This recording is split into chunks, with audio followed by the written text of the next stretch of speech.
wasn't stuck. I said, it was stupid. You need to tell it the page size.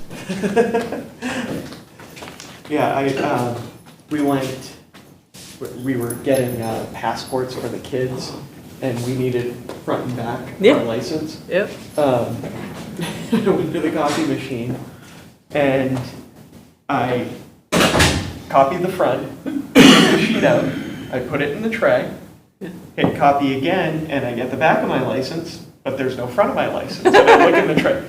So I do it again. I do it. I was like, what tray? This is the only tray with 8.5 by 11. Probably popping up someplace else in the building. It was, yeah. It's frustrating. I wound up like looking in the printer queue, and I was like, there's another copy machine somewhere in this office. So I had to walk around to find it. It's been an adventure.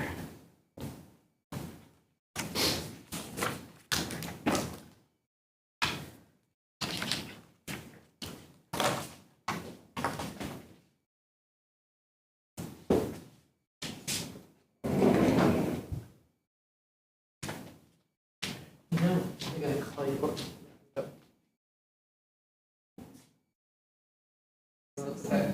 Yeah, go upside down. Usually you're not gonna do.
Did Shannon's mother pass away?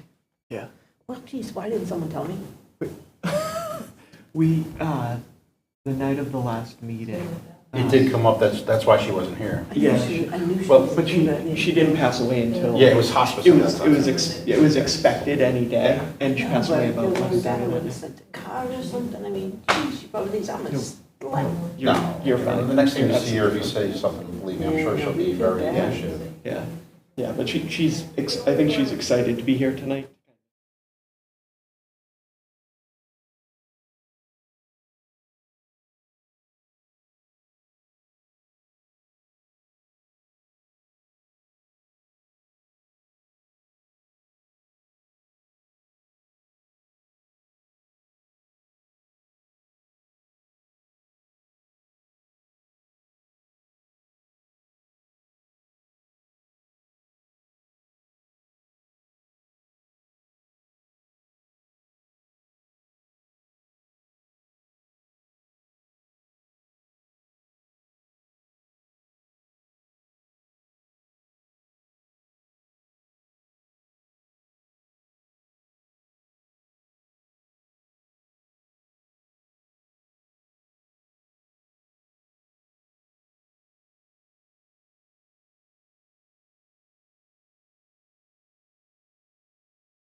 All right, please rise and join us in the Pledge of Allegiance.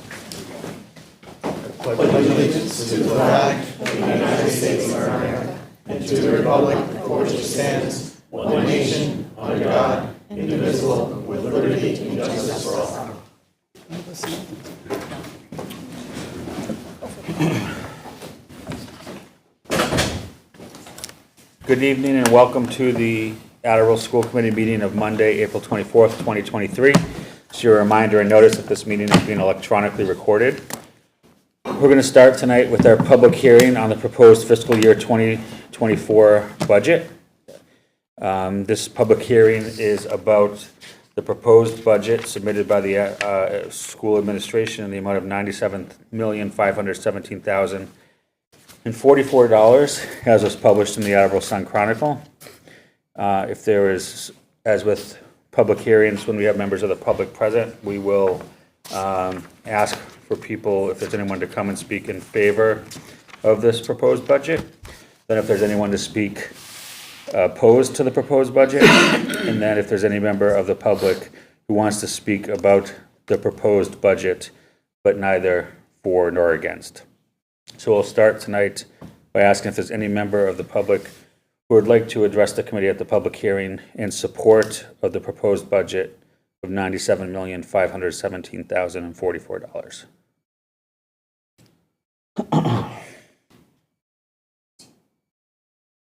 All right, is there anyone that would like to speak to the administration, speak to the school committee at the public hearing in opposition to the proposed budget of $97,517,044?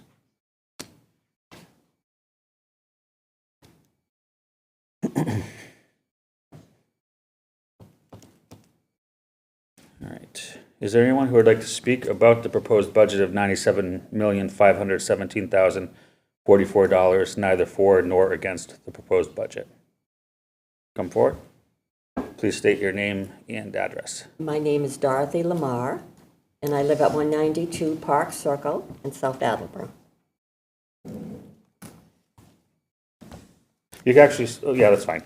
Never mind. Want me to sit there? No, you can sit there. That's fine. I was going to say you can stand at the podium, but whatever is more comfortable. Okay. Well, I'd like to thank you for this opportunity to speak to you tonight, and also to thank you for the diligent effort that you all make to serve our city.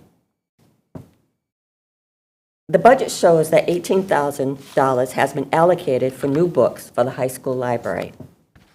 Our concerns are the increasing number of sexually explicit books.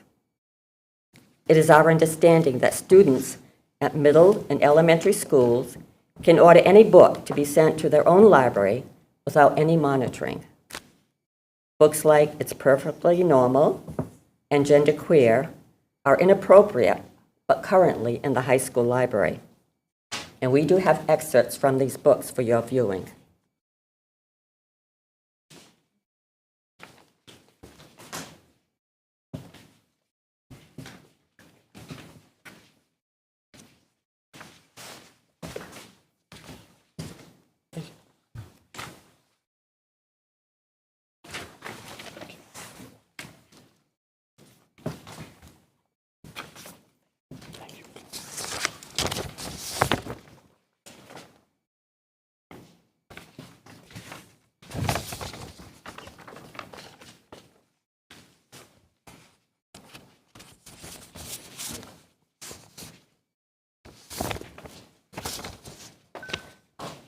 Thank you.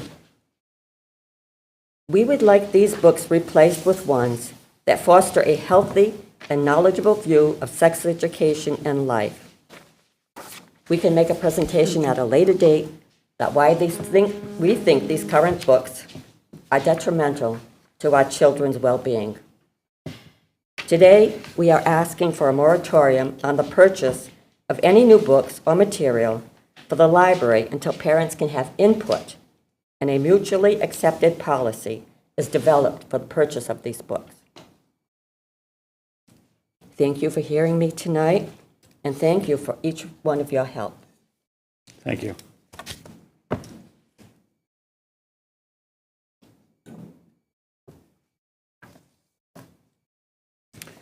Is there anyone else who would like to speak at the public hearing in regards to the proposed budget, neither in support or against?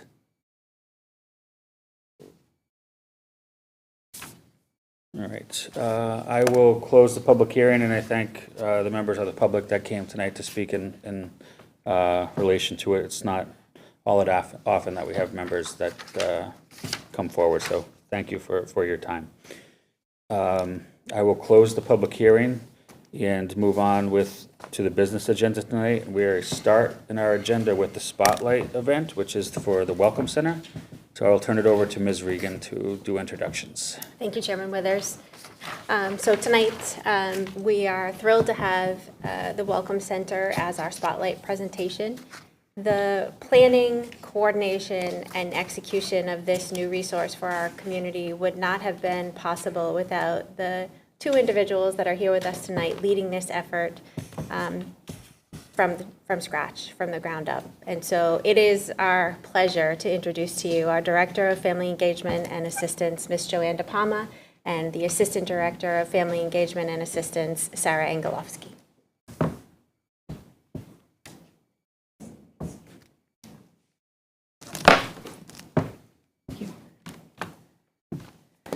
Hello, everybody. Hello, welcome. Thank you. Welcome. How appropriate. We're here tonight to talk about the work that we've put into the development and the launch of the Welcome Center here within our school, but also talk within the new school, but also talk a little bit about its history and how it came to be and why it's important that it's here in the work that's being done within it. Sarah and I have been working for a while, for almost 2 years now on this. Sarah, almost 3 years. So this has been a long-term project with a great deal of planning, a great deal of thought, and a great deal of community work. So it is based really on our vision statement more than anything. Always rings true to me when I think about the Welcome Center, when we talk about a school being the center of the community united around education. I think the Welcome Center really is just, that's what we do. We try very hard to bring in both sides so that they have an area where they can communicate with one another and then share out the resources and the work that's being done out in the community.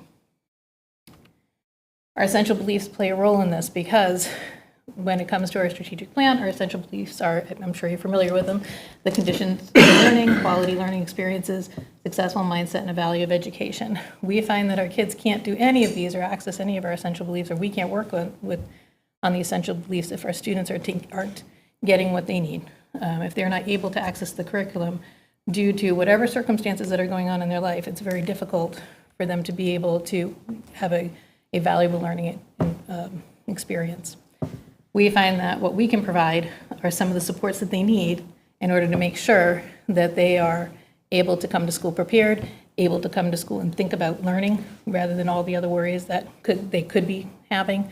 And we've had multiple cases where we've been directly connected with families in order to help them in immediate circumstances, but also long-term circumstances. So our why. We have learned that we need to develop our family and school relationships. We've known this, and part of that is a communication component, which we'll talk about more in depth later. But we want to build those relationships. And when we talk about family, we talk about the whole community as well. All of our partners out there that are ready to help us and want to become more involved. Our community involvement in general with our external partners is extremely important to us. We find it's a very reciprocal relationship because the business really, in some cases that we bring to them, is a support of their work, and they in turn support our work in being able to help educate our students. Our internal systems and structures. This hasn't been looked at, as thoroughly as we've been trying to in some time, because up until a lot of the digital and technology components kind of came into play, we worked more in silos.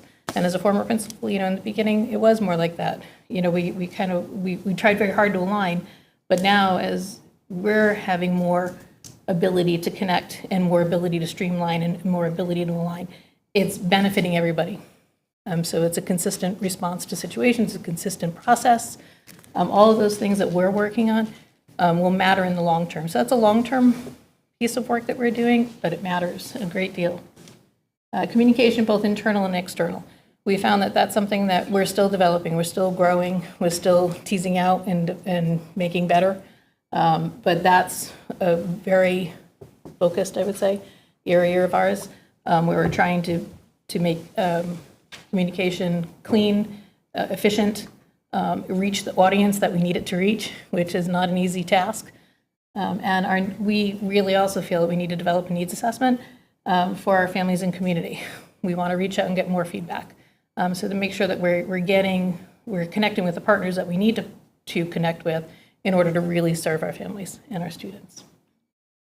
So, sorry for, it's a little bit of history, but the development of the Welcome Center came from, in our new building, there is basically, we had the wonderful Colleen Jeffrey, who was registering hundreds of students every year for us, and it was a lot of work. And now we're able to, we've developed from there and brought in additional supports. But those supports were added and were started before the pandemic began. The pandemic certainly hastened that along because what we discovered was that there was an unprecedented increase in needs during that time. But the work for this and the thought and the concept for developing the Welcome Center came prior to that. We also realized that we needed a central location for resources within the district, which we didn't have prior to that. Again, we all kind of had our ideas of our community partners and our connections within different buildings, but we didn't have one resource, one spot to go to get that information. When the Welcome Center opened last summer, it was, as you all remember, last summer was a busy summer. We got over the bumps in the road, and we were able to still establish throughout the summer connections to our families, getting students registered, working very quickly together. And we relied on many of our community partners through that time to keep us going and to be able to help our kids who were coming out of difficult situations or coming from, our families get back on their feet. We needed our very consistent partners to really step up to the plate, and they all did. And we'll get into who those folks are in a little bit. We needed to make sure that our resources were ready to go. And we also needed to make sure that we were well established with multiple community members, because as you all know, you may have heard, sometimes it's a little hard to get some resources. We have been very, very lucky with the connections that we've made, where we've been able to turn around a family's need within a day in some cases.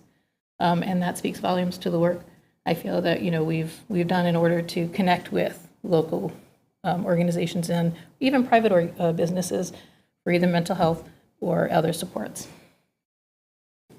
I'll turn it over to Sarah. So with the new building, excuse me, with the new building, as Joanne mentioned, we were doing so much virtually for so long. So we're now able to have people in, we're able to have people into the Welcome Center.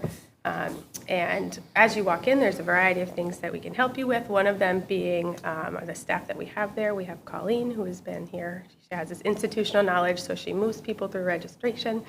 She can refer them to different people who can help get whatever they need to get their student registered.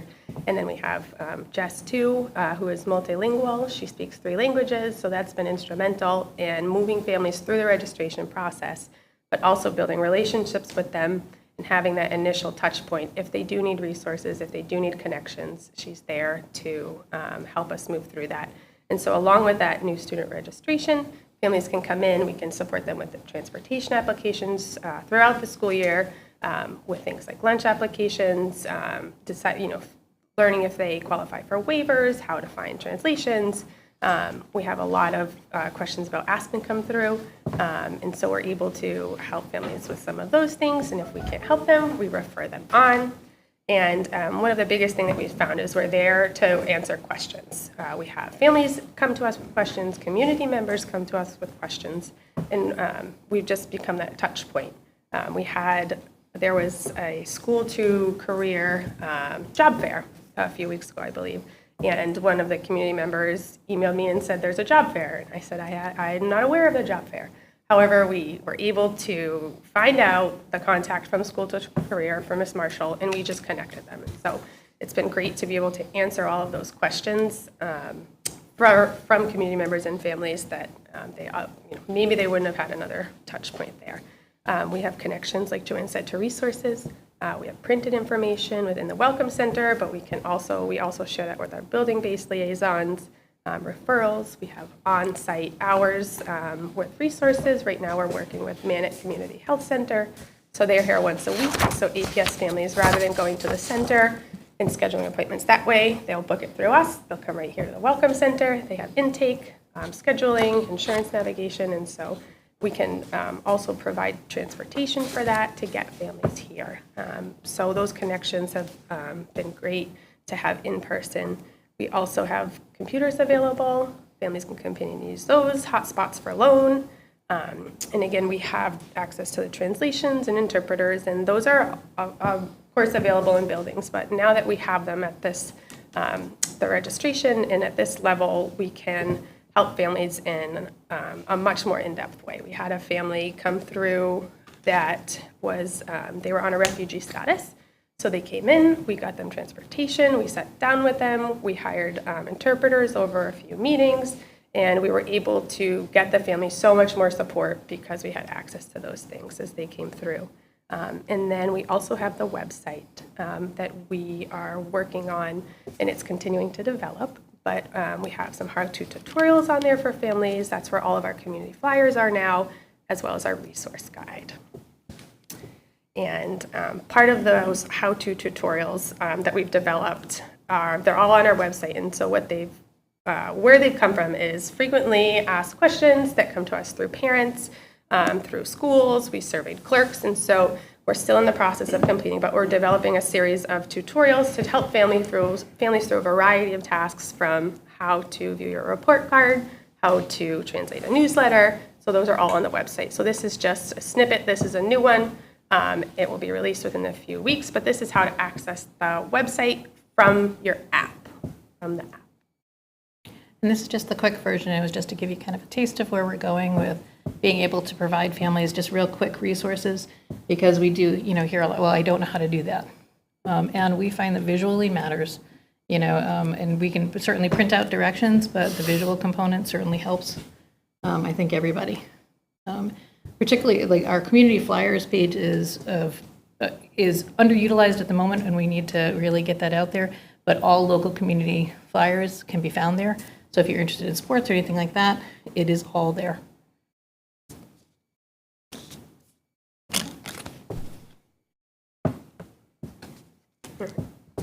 And while we work directly with families to support them in all of those variety of ways, we also work with the internal departments in order to make sure that everything is running efficiently, everyone has access to information, and through that we're reviewing forward-facing systems, we're connecting people, making sure everyone has the same information, and making sure it's accessible. Right now we're reviewing registration. We're looking at all the different components of it, how it's done once it, here in the Welcome Center, then same with buildings, but then we're working with the nurse director to see how her nurses complete that part in the building end. We're working with our Aspen specialist to see all of the different ways that we can review, refine, and streamline all of these processes to make them consistent, all in order to better serve our families. The communication, same thing Joanne had mentioned. Again, we want it streamlined, we want it simple, and we want it accessible. The logistics component too, just the ability to access interpreters and transportation, that's key to a lot of our families. That's a struggle, if you're not able or you don't know where to head to, it can be complicated, and it really builds our community by making sure that people feel welcomed and that we're ready and willing to help. And I think we've used multiple interpreters, processes and approaches, and it's been very helpful to our families, and we have received a lot of really positive feedback, along with just the organizational component of just registration in general, where they're coming in, they're being able to sit down and do the work, all the directions are right there, and they also have people to ask questions to. That has been a huge help. And then just to add to that, to be able to access these things without it being at a parent meeting or requesting it. So we were able to provide recently transportation to the Night to Discover event, offer interpreters to families, and so taking it out of just the parent to school contact and being able to make all of these things more accessible to families. And this is a list of our local community connections. As Joanne mentioned, they've been, crucial in supporting our families, but we've been lucky enough to have reciprocal relationships with many of them. We're able to share information that they have that they want to reach families, and then we're able to also just be there to answer their questions. We had one member who was serving a family. He had questions about educational documents. He was able to come in to ask us. We gave him the answers, and then he could better serve his family. And so we are grateful for all of these partners. We work closely with them for a variety of different reasons, and they've been instrumental. I think the Attleboro Family Resource Center too, that's new, that is actually currently preparing to open here in Attleboro. We had, for the last couple of years, been working out of the Taunton Family Resource Center, but because of our connection and because of our relationship with them, they felt that it would be appropriate to open one here in Attleboro. And that's a big deal. It's nice to be able to have these folks right downtown and be able to, instead of having to transport people to Taunton, they're able, it's right here in their backyard.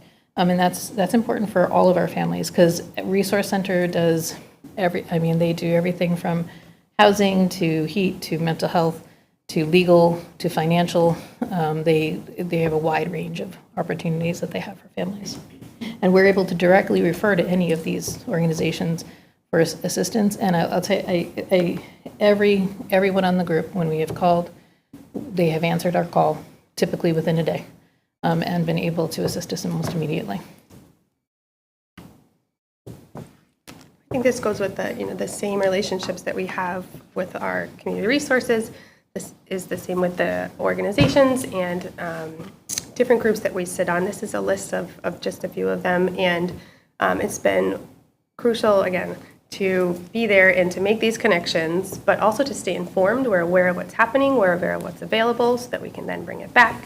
And then we can advocate from a different perspective for our families, for our students, and for our staff by working with all of these. And so far, as we continue to develop, we've recently focused on collecting data. And so from right before Christmas break up until the end of March, we have referred over 37 families directly to resources. This is directly from the Welcome Center. Does not include the building-based liaisons or other access to the resources that we provide. We have reviewed, updated, and translated documents from the Registration, Transportation, and Health Services Department, and we continue to do that. And these personal connections that we mentioned have been wonderful as far as us being able to pick up the phone and get in touch with someone, and others to do the same as well back to us here at APS. And then we continually refer to over 27 organizations who helped us to build our resource guide. We sent out a survey. They provided the most up-to-date information, and we continue to work with them today. And the community resource guide is in all of our buildings, all of our community liaisons, which there is one per building, has access to it. All of our adjustment counselors, guidance, anyone who would need the information, it's at their fingertips. And it has up-to-date referral processes along with what coverage that they take if that's necessary information, or how to access their services. So it's not a guessing game. It's already been laid out and it's available to you. So moving forward, we're going to continue to work on registration and streamline that and make it more consistent, review the process, and multiple other processes as we move forward. We're going to continue to build our community resource guide and our community support liaisons. Again, we have one in each building. Those folks are people who have not voluntarily, but they come on board to assist us. And it's nice to have somebody in each building so that if a principal or adjustment or somebody needs somebody to reach out to immediately, they're right there. They do get training once a month through the Welcome Center. So any updates are provided to them immediately, or within a timely fashion, let me put it that way, so they can turn around and be able to provide that. Because we have had people now start reaching out to us to say, hey, we're in the neighborhood. If you'd like to, use us, we'd appreciate that. So that's been very helpful.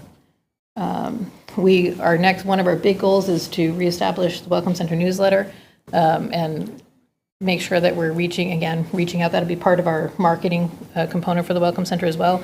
But what we're developing or working on is really getting the word out that the Welcome Center exists, and that it truly does have a multitude of services that could be helpful to so many. And that's something that, again, it'll be a little bit of a process, but we're getting there. And we really, again, I mentioned it in the beginning, and I wanted to circle back to it at the end, but assessing the effectiveness of what we're doing. We need to make sure that we're actually connecting with the resources that are needed, not just what we perceive that are needed. So we want to do more work in that end, being able to get additional information from the public to be able to turn around and connect with the organizations that they need. So that's where we are right now, and we have a lot of work still ahead of us, but we have been very excited about how we've been received. We do get in. You've come through our Welcome Center. I'm sure many of you know how it feels and how it, the sense of just we're here to help, which is the goal of it. We are present, and we try very hard to reach out to our families prior to there even being an issue if possible. But if there is a challenge, we are there, and we answer the call just as much as our organizations that are out there. So we have provided you with some business cards and such. So if you have a family who's in need, please feel free to share that with them. Give them our number. We are here to answer their questions and be ready to serve. Great, well, thank you both, and congratulations on a great start to the Welcome Center. I have to come to this building fairly frequently, and I can tell you that it's the difference between entering the building now and at the old high school is it's night and day. It's just a welcoming atmosphere. You guys are great. It's nothing to do with the people at the old entrance. It's just the entrance itself. What we have there is Dave is farther away. We moved him away from the entrance. No, but you guys have done a great job. It is truly, it does feel like a welcome center, and I'm very appreciative to that as someone who visits the building a lot, and I know the inroads being made to reach out to families in the community has been a success to start. So thank you, and keep up the good work. Ms. Cudis? Thank you. I remember back in 2015, then Assistant Superintendent Sawyer, before he was close to the entrance in the old building, going through the strategic planning process, and I'm excited to. I couldn't have imagined 8 years from then seeing this come to fruition so successfully, especially given the challenges of the past 3 years.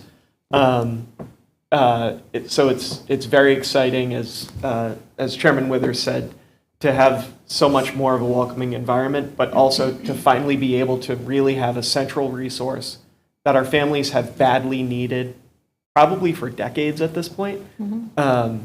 So that we're finally able to provide it is very exciting. Two questions I did have, I guess you could say operational questions. The community liaisons in each building are part of the Welcome Center, or are they part of the individual building staffs? They're building staff Okay. that have applied for actually to be the community liaison for their building, Okay. and they are paid a stipend to do so. And that provides us the ability to have them come, and we provide them training and additional resources and connections. I think the training has been pivotal this year. It's been great, especially to have that meeting with a representative from all 10 buildings once a month, because we're able to share not only their resources but experiences. They share among each other. Same questions, they have the same questions. So it's been great to both train them, but also just to create that network by meeting with them monthly. Thank you. And to your point about assessing the effectiveness, I know obviously you're tracking data for the number of families that you're connecting and to the number of resources. Is that even broken down by building, by demographics throughout the district? It will be eventually. We're building up what data is important to drive our work, because that's we can collect data, but we want to make sure we're making sure it's effective data. So part of what we need from our liaisons at the end of this year is their feedback on who they've helped and who they've worked with. Sometimes they're working with people they're working independently of us at times, which is their purpose, so that they don't always have to stop in the middle of the day and give a call over to one of us and hope to catch us. They have somebody at their fingertips. So that information we're certainly going to streamline and do better with as we move forward. And we know that there are multiple conversations that happen, what we don't capture are those quick phone calls, or that quick text back, here, let's do this, and here's the number. So we're not capturing those pieces. And those are important pieces as well, because that's a daily, we're often doing that 2 to 3 times per day.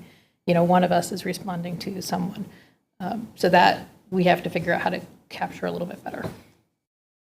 Thank you, great work. Ms. Johnson? Thank you, Mr. Withers. So I'd like to thank both of you for coming to speak with us tonight and to give us updates on some of the successes of the Welcome Center. I think in the past, I've said the school does such good work, but we don't always do a good job communicating that work and communicating the resources that are available. So again, I wanted to thank the two of you for spearheading this. I know that there's still a lot of work to do, but that we're identifying and gathering the information is great.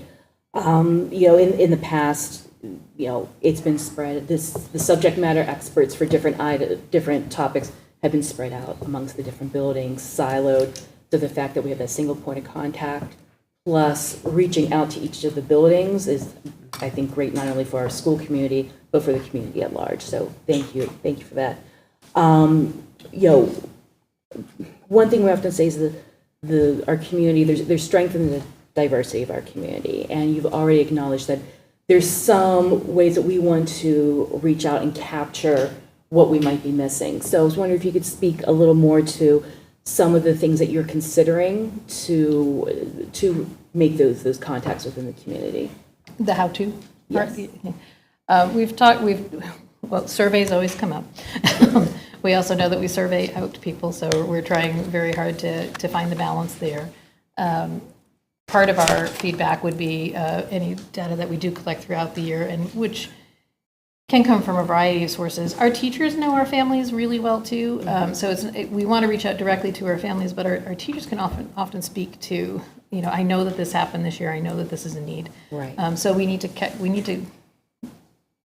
to capture that better as well, so that we want to look at what our teachers can provide us, what our principals can provide us, what our counselors can provide us, because oftentimes they're just like us and they're doing a lot of those real quick, Band-Aid fixes, or then connecting with us, and we need to capture all that as well. So we have a variety of directions we need to go on, and reaching out and asking questions. And one of the things we also really worked on this year was asking clerks, because our frontline folk are often, again, they've heard more, from our families than sometimes anyone else in the building, and we need to reach out to them to ask them what they're learning. We have reached out to them about what systems we need to have in place to better organize and better streamline our work.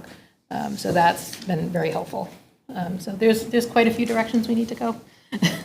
But it's great to hear that they're all being captured and they're all being considered, and I appreciate reaching out to all of those employees who are frontline. Yeah. And sometimes we don't always think of the teacher as a frontline or clerk as a front, but they're part of the face of the district and the school, and they have a lot of great knowledge to share too. So that's I'm excited for that, and also just wanted to send out a thank you for all of our community partners, and thank you to you too for building those relationships as well. Ms. Larson? I have the ability to go through there quite often, so it's always fun, because it's usually always multiple things going on at the same time, so it's kind of fun to see it all happening. And I think looking at the list of the community partners that you've developed, I should say we've developed, and the different agencies that you're all involved in, I think there's so much more that we end up getting involved in beyond just educating students. And I think that list is really just the beginning of all the other services that you folks offer to families and students. And I really don't think the community has an appreciation for everything else beyond education that the district has to support people with. And so this is a great first step, and you just need to continue to let the community know that these are things that we can help them with, and you guys are doing a great job. Thank you.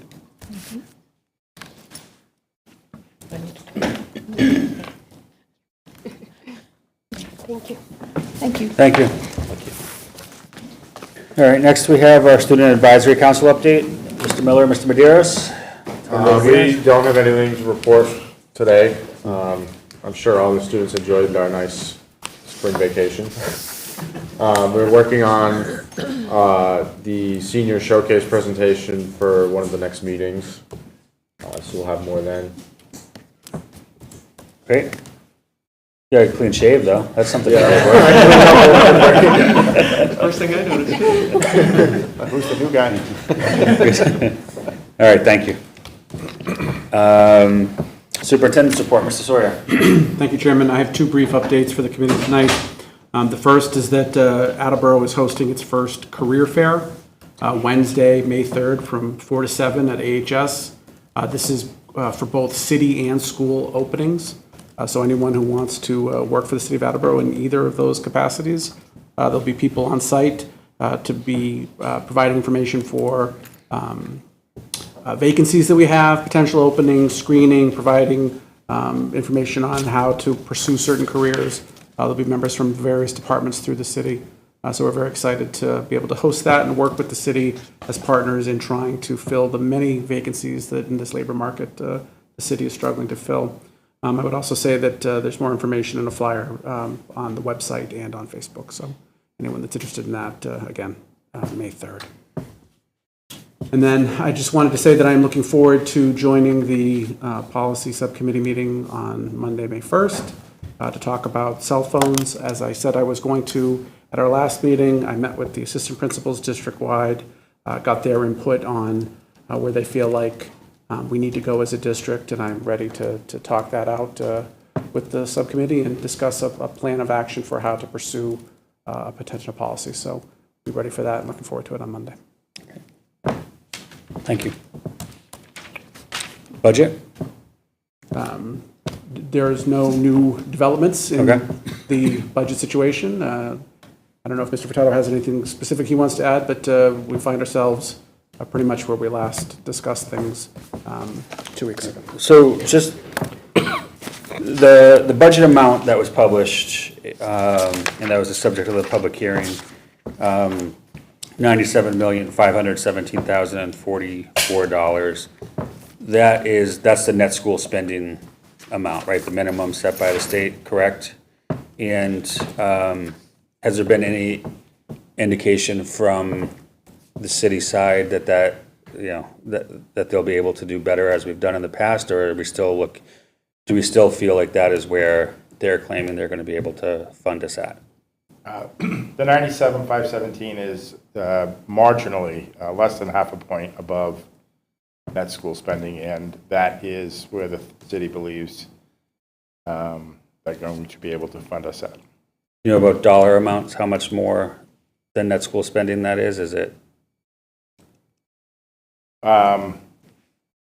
Something around 350,000. Okay. All right, so we spent, for people, who watch this meeting and are hearing this the first time, or there's a story about the budget for the first time because for some reason the last meeting hasn't been covered by the media, and not hearing, what's going on. We have historically over the last several years enjoyed funding from the municipal government of about $2.5 million, approximately above the net school spending minimum.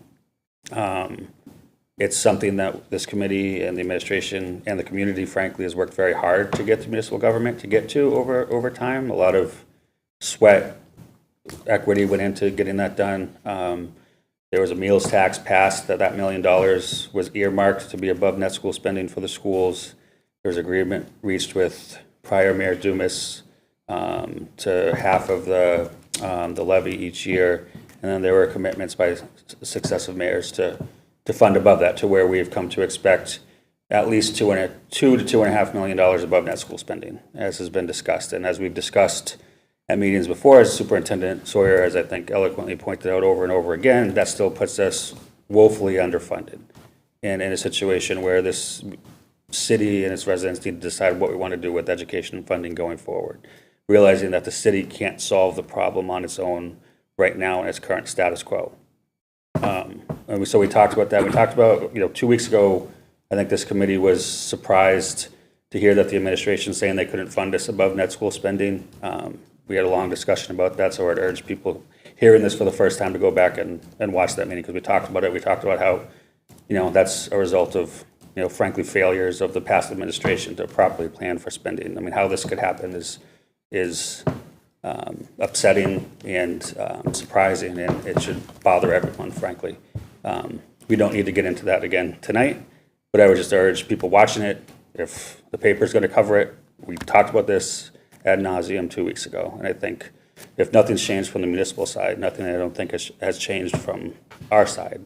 My position 2 weeks ago is the same as it is now, which is that I can't support a budget that is not what the city has in the past promised to support us with, that we've come to expect. That's a bare minimum we should be able to expect to be funded with. And so 2 weeks ago, we passed a budget that said that if the ad for the public hearing had not gone in, that should be adjusted so that the funding amount should be the net school spending number plus $2.25 million. We learned, as we expected, that the ad had already gone in. So the ad that was presented tonight was for the net school spending minimum. And so what we had said we would do 2 weeks ago, and which I would entertain a motion for again today, is to instruct the administration to submit a different budget amount, to submit a budget amount of $99,767,044 to the city of Attleboro, which is the net school spending amount plus $2.25 million.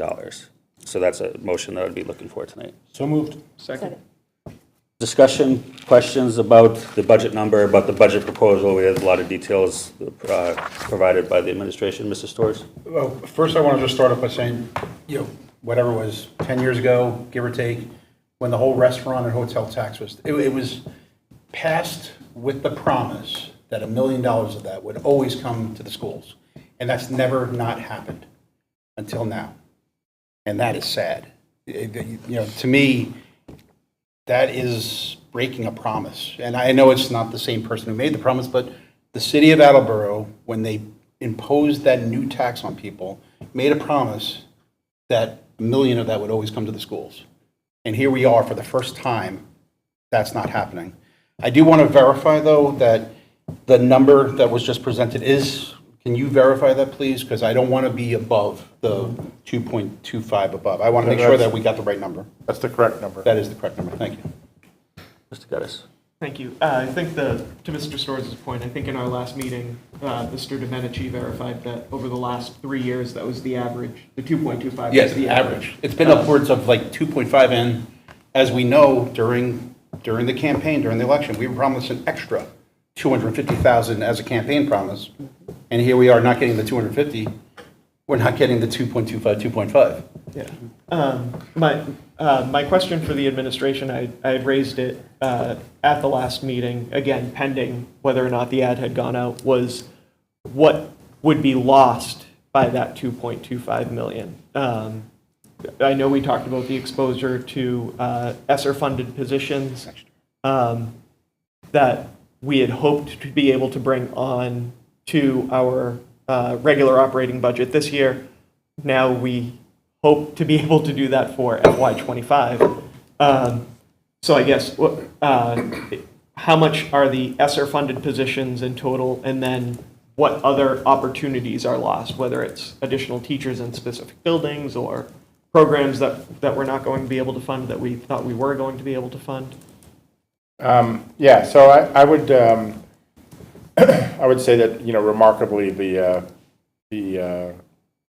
commitment above net school spending is about equal to our annual expenditures in ESSER. So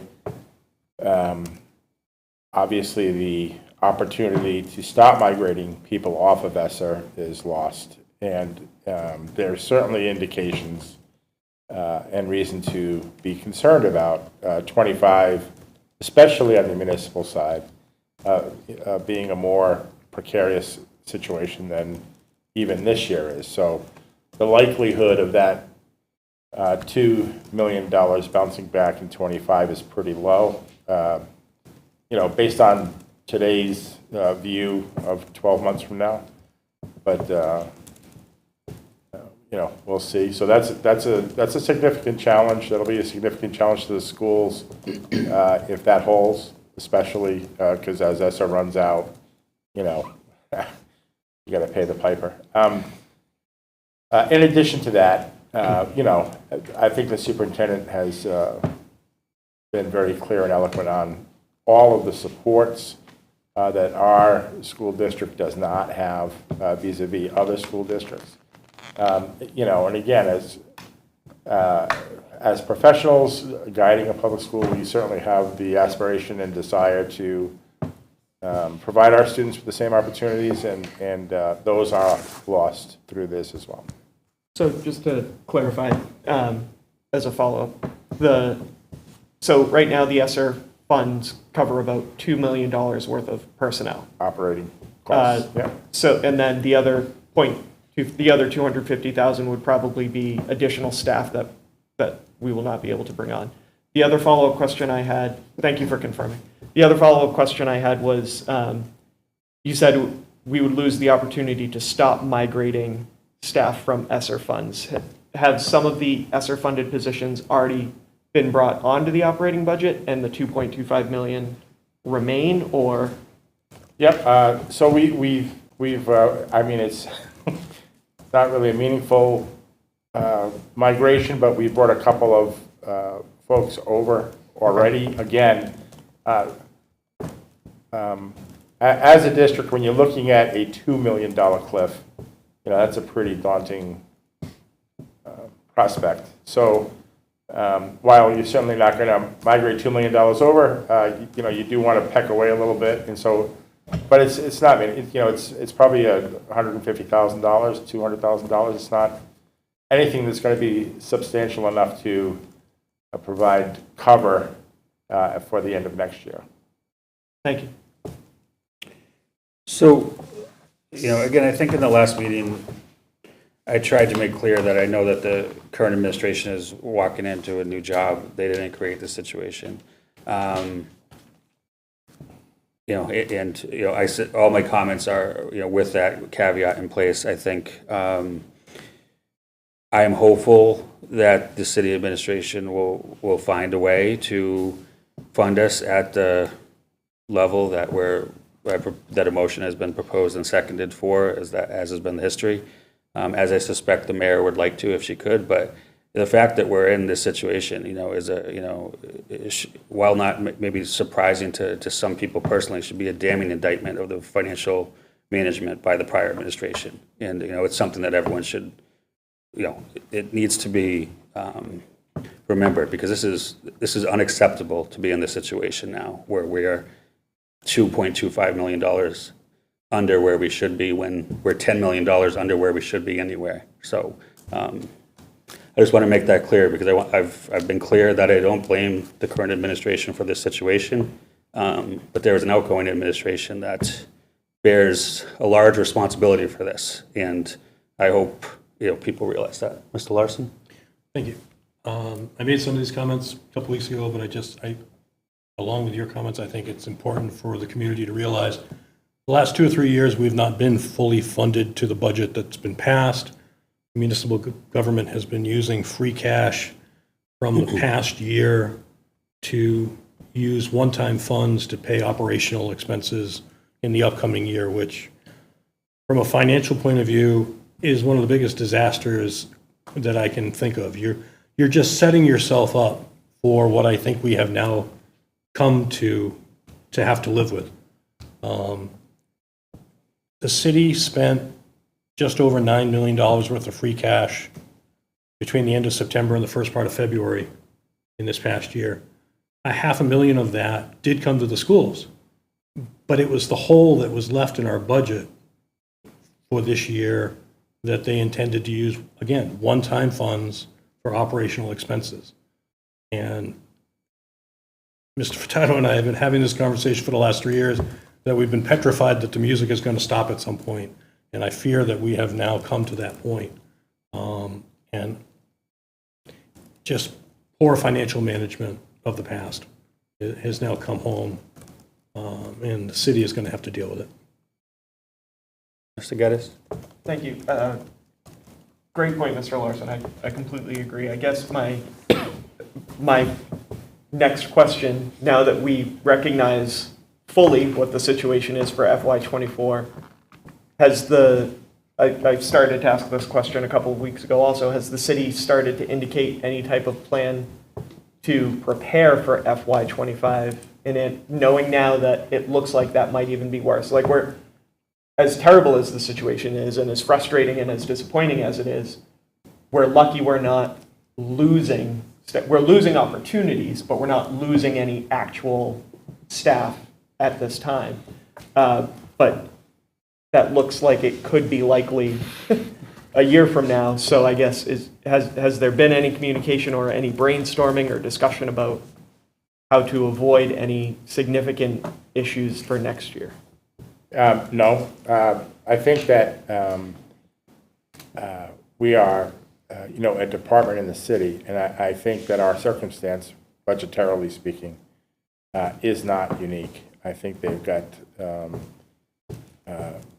some significant obligations that they're looking at and not understanding how to fund it. Not because they don't know, but because there's no obvious mechanism as to how this was done in the past. And as Mr. Larson's pointing out, it actually wasn't done. It was sort of banking on the fact that there'd be a surplus at the end of the year, which is not a strategy. It's a stroke of good luck.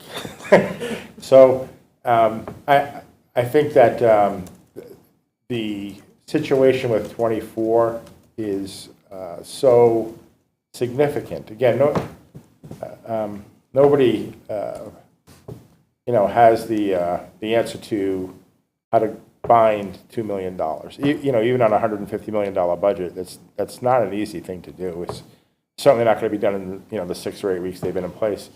So I think just based on that reality, without having the exposure to how a budget presents itself over the course of 12 months, and not counting on the surplus, being kind of physically prudent about how the budget's going to play out, I think that they see kind of a bigger sense of doom at the end of the year that maybe will actually be there. They will have, if the past is any indication, they will have some surplus and et cetera. So no, I don't think they've been able to change the channel to FY25. I don't think they understand the mechanics of everything yet to get a sense of, what's happening, but they certainly understand that if it happens the way it happened this year, there's going to be a lot of trouble. I'll just add that I do know that the mayor met with department heads last week. Yep. And they've started serious discussions about things that have to change to try to address what they see coming. So there's a real awareness, and things are in the works. But again, as we've already discussed, the administration is relatively new in the spot, so I wouldn't call it a plan. Yeah. But there's a clear indication that there's awareness on the city's part that things have to be addressed. Yeah, because to Mr. Withers' point, it's only been a short time that Mayor DeSimone has been in office, and she is learning on the job and learning through a very difficult learning curve. Crisis, yeah. Yeah. So I think if I could give her any advice, I think that's plan A, obviously, is to get through FY24 season, but plan A1, I guess, right under that should be to start planning for FY25. So thank you for that update, Mr. Sawyer. That's encouraging. Mrs. Frappier? Just a quick related question to it. Mr. Furtado, I know you're on the hiring committee for the financial director for the city. Is there anything you'd be able to share with us at this time if we're any closer to having that position filled, or is it too premature to say? No. They actually executed a hire over the weekend. So Awesome. I think that, and I, that was, I fully supported what they did. The fellow is a solid candidate, young, a little green, but I think he's going to be up the curve pretty quickly. And I think he's got the kind of fortitude to not be overwhelmed by what is going to be a very, very difficult situation. Thank you. Okay. Mr. Stork? Thank you, Mr. Chairman. So I think it's important to have a little bit of a discussion about why, as much as we're not happy about this situation, we're not like freaking out. We're not like dooming and glooming and talking about pink slips and all those other negative things that have happened in the past when we've had very difficult budgets. And my understanding, and of course I'm going to ask you to explain it, is the fact that the funding formula has been relatively recently changed, right? Could you speak to that a little bit and then I follow up? Sure, we're in the third year of the Student Opportunity Act, which was, amazingly and fortunately designed to address many of the deficiencies that our budgets have certainly regularly had because of the unique nature of what Attleboro Public Schools is in the context of public education in Massachusetts. So in the first 2 years, there were some interesting accounting maneuvers by the state to minimize that benefit to school districts, driven in large part by the pandemic and concern and all that kind of stuff. But this year was fully funded by the new governor, and we had the benefit of seeing the impact of that program, which was pretty substantial. It was a $5 million increase in state funding for the Attleboro schools. However, with the loss of the $2 million, it's a net of $3 million. Which essentially leaves us in a state of almost level service budget. We've got a little bit of room to do some things, but not a heck of a lot. That again, that state funding reflects we should have had more and an inability to provide greater resources to our students. And the follow-up, if I can, the follow-up is that when we were talking about 2025 being the concern is because we have those ESSER funds, which if you think about the 5 million, the 2.5 that we're not getting, or 2.25, whatever it is, coupled with the ESSER, is effectively the change of how much we got because of the funding formula difference. Yeah, it keeps us on the road. Yeah, where we were, even. Obviously, because year after year after year, we always talk about how we're 10 million or more behind really where we should be, and we keep saying that over and over.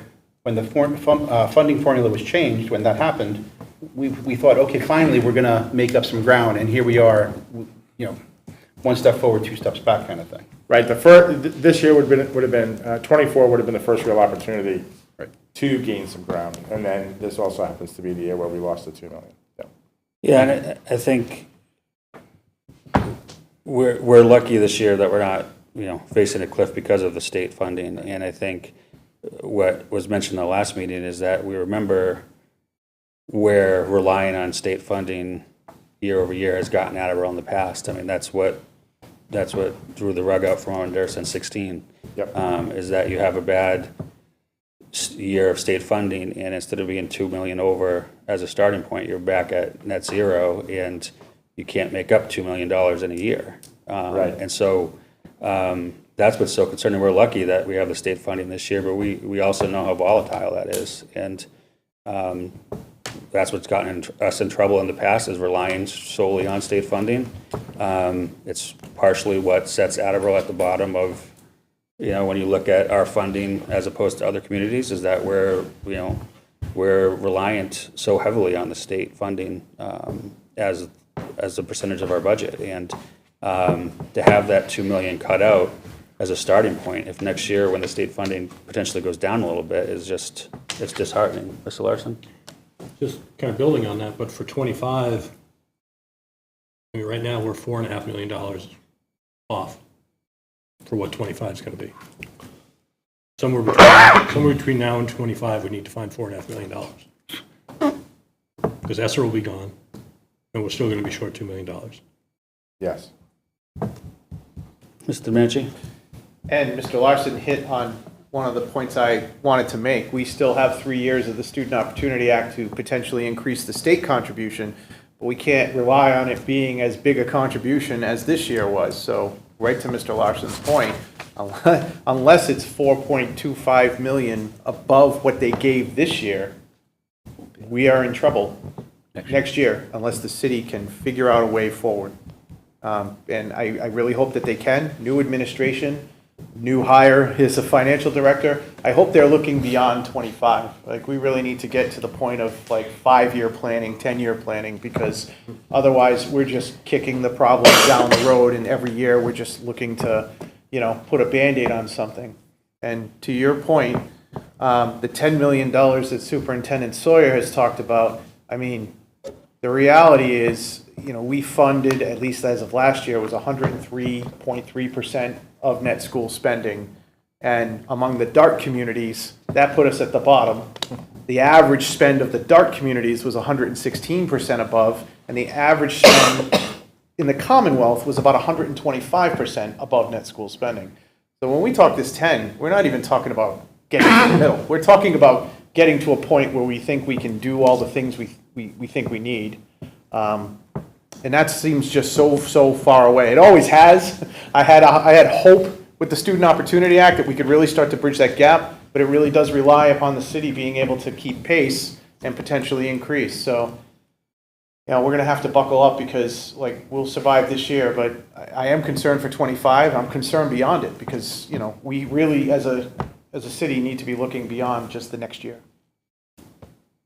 Mr. Storrs. And I'm going to be careful on how much I say on this next point, but of all the years for us to be, compared to previous years, underfunded, we're in the middle of, we're just starting the negotiations with every one of our unions.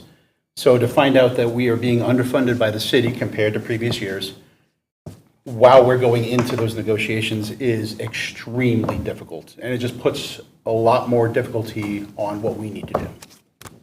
I won't go any further than that. Yeah. Right. Anyone else? Mr. Geddes? And I think that's shared on the city side too, because all the unions across the community are going through those negotiations. And to the volatility of the state funding, increases in state contributions mean increases to what the city is required to contribute. It just so happened that this year, the requirement based on the state funding was $2 million more than last year, which consumed our $2 million promise. So that's the other added component. Well, that number goes up every year, though. The Yeah. city's, it's kind of apples and oranges. Yeah. But I guess, in the meantime, if you're choosing places to dine out, please support the meals tax and eat locally at restaurants here in Attleboro. Meals tax on Dunkin' Donuts. Knock yourself out. Try to help us. Any other questions about the budget? So, yeah, Mr. Storrs. In relation to what Mr. Geddes just said, do we know if any of the other departments in the city are being affected in the same way as we are by the? We don't know, but 2.25 million less. no, certainly not as that magnitude. But again, we're such a large part of the budget. But I have a sense that based on some of the contract talks, a lack of labor contract talks, that there's a kind of too obvious. City unions are not excited about what they've been told. Understand. Thank you. Questions about the budget, excuse me, or the specific school budgets? I mean, Yeah. tangential. Yeah, and no, it's it fine. might be better news. Are we on track to have the cosmetic program certified to start in the fall? I assume it's part of the budget, and I know we were talking Yes, last I year. believe so. Oh, awesome. I'll end on a high note, sorry. Thank you. Anyone else? All right, so we have a motion that's been seconded to instruct the administration to submit a budget to the city of Attleboro in the amount of $99,767,044, which equals the net school spending minimum amount plus $2.25 million. It's been seconded. All discussion is over. Mr. Domenici? Yes. Ms. Porto? Yes. Mr. Storrs? Yes. Mr. Larson? Yes. Mr. Withers, yes. Mr. Geddes? Yes. Ms. Johnson? Yes. Mr. Frappier? Yes. Thank you, everyone. It's never a fun topic, so I appreciate the discussion.